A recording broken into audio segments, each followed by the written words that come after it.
अगर खोटे सिक्के से कुछ खरीदना नामुमकिन है तो नीयतों में खोट रखकर फलाह पाना भी नामुमकिन है। वक्त गुजरता है और गुजरता ही चला जाता है। आज जो गम है कल उसकी जगह कोई खुशी ले लेगी। बोलना सबको आता है, बोलना सबको आता है, बस किसी का दिमाग बोलता है, किसी का इखलाक बोलता है और किसी की जुबान।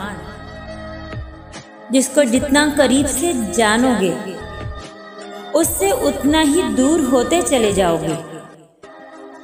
गुस्से के वक्त थोड़ा रुक जाएं और गलती के वक्त थोड़ा झुक जाएं तो बहुत से रिश्तों को टूटने से बचाया जा सकता है। गम के बोझ तले खुद को निढाल न करें, खुद को परेशान न करें। अल्लाह आसानियां पैदा करेगा इंशाअल्लाह। अल्लाह की ज़ात पर भरोसा रखें।